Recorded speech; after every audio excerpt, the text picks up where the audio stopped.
میں اور میری بیوی سونے کی انگوٹھی خریدنے کے لیے سونار کی دکان پر گئے۔ کچھ انگوٹھیاں دیکھنے کے بعد میری بیوی کو ایک انگوٹھی پسند آئی۔ قیمت ادا کر کے جیسے ہی ہم باہر نکلنے کے لیے مڑے تو ایک باروب شخص سے ملاقات ہوئی جو کہ مجھے جانتے تھے، لیکن میں ان کو بھول چکا تھا۔ بس اتنا یاد تھا کہ ماضی میں کبھی ان سے ملاقات ہوئی تھی۔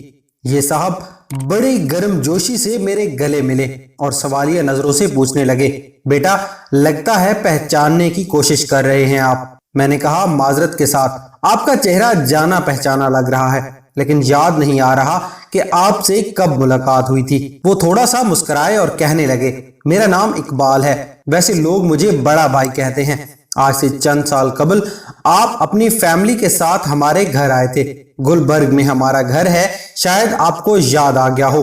ان کی بات سن کر میرا تو سر ہی چکرا گیا اور میرا رویہ بالکل مؤدبانہ ہو گیا اور میں بے اختیار بول پڑا، سب یاد آ گیا بڑے بھائی، سب یاد آ گیا۔ میں نے سوال کیا، آپ اکیلے ہی ہیں یا آنٹی بھی آئی ہیں؟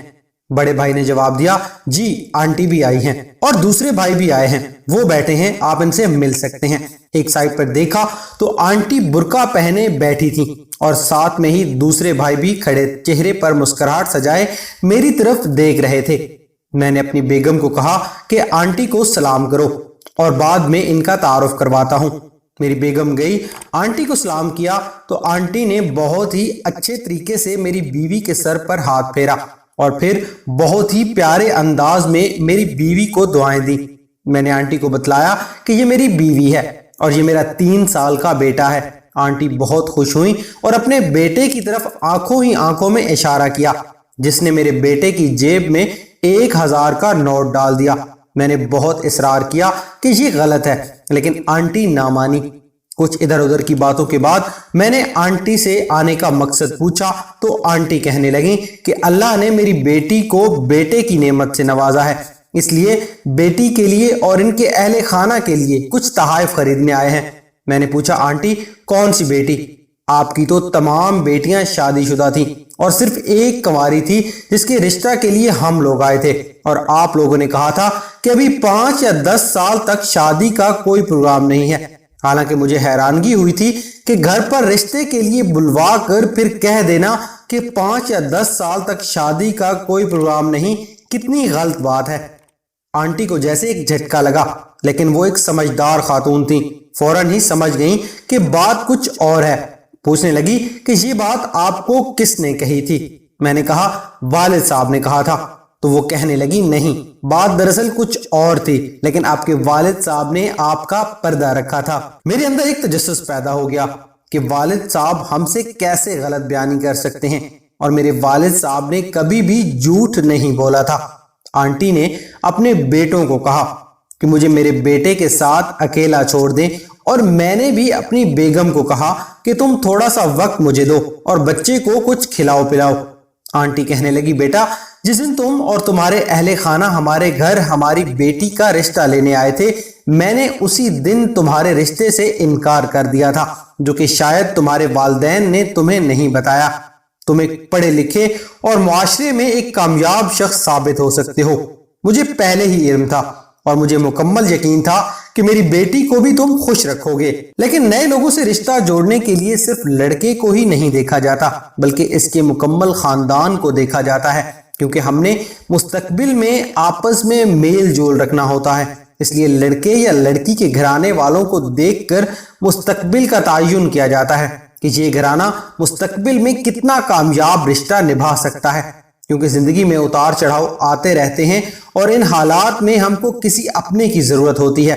اس لیے ہم کسی ایسے سے رشتہ نہیں جوڑتے جو خوشیوں میں ہمارے ساتھ ہو، لیکن حالات کے خراب ہوتے ہی وہ ہم سے جدا ہو جائے۔ اس لیے میں نے اس دن آپ کے والد صاحب اور والدہ صاحبہ کو صاف صاف انکار کر دیا تھا۔ ہو سکتا ہے کہ انہوں نے آپ کو درست بات نہ بتائی ہو۔ آنٹی کی باتیں سن کر میں مزید پریشان ہو گیا اور میں نے کہا کہ آنٹی ہم بہن بھائی آپس میں ایک دوسرے پر جان چھڑکتے ہیں، خوشی اور غم میں برابر کے شریک ہیں، کبھی ایسا نہیں ہوا کہ ہم میں سے کسی کو ایک دوسرے سے کوئی شکایت ہو۔ اگر آپ برا محسوس نہ کریں تو میں 100% درست ہوں کہ آپ ہمارے خاندان کو پرکھنے میں غلطی کر رہی ہیں۔